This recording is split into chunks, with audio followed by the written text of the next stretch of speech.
I told her of Aunt Katie's abuses, and she came to my defenses as only a mother would.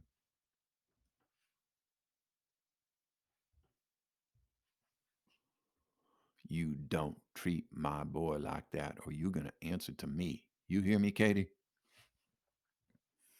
Had there ever been a time when I doubted the love of my mother, it was then and forever dispelled that night. Don't you ever forget your mama loved you, Fred. Aunt Katie's tyranny nearly defeated me, but my mother's love had delivered to me a victory.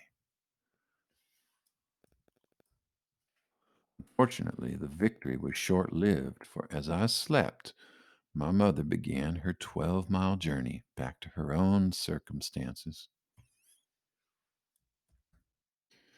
From the morning when I awoke, my mother was gone. Mama, where are you at?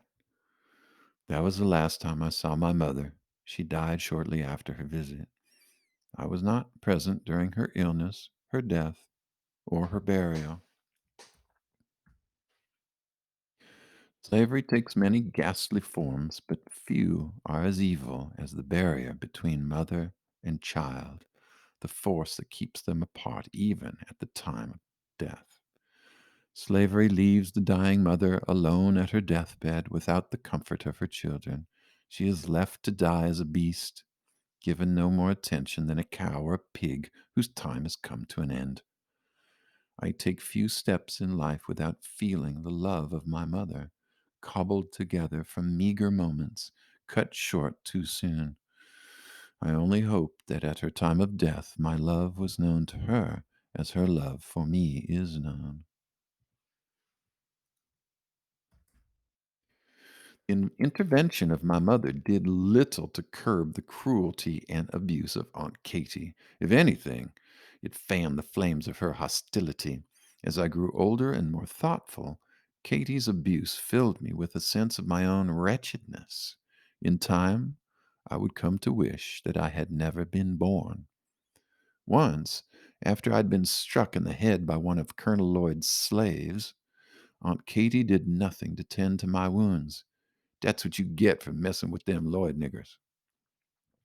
Fortunately, another would come to my defense. Oh dear, let us see what we can do to take care of this mess. Miss Lucretia, old, daughter of Captain Anthony, was a kind person as far as slave owners go. She treated me well, often feeding me when she could. Misguided though it may have been, I thought of Miss Lucretia as a friend, and to this day I hold her in a place of considerable esteem. Thank you, Miss Lucretia.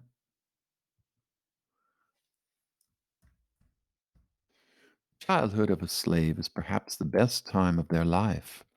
Too young to work the fields, they're not yet fully aware of the indignity to which they have been born. The most I had to do was drive up the cows in the evening or keep the front yard clean. Much of my time was spent with Daniel Lloyd, the youngest of Colonel Lloyd's sons. I was something between a friend and a pet to Master Daniel. Colonel Lloyd had hired Joel Page, a private tutor, to educate Daniel. It would not do for the progeny of Southern wealth to be uneducated, speaking in the same manner as the most illiterate of slaves. Very good, Daniel. Your reading and writing skills are excellent. Now we will work on diction. I would spy on young Master Daniel as he received his lessons from Page.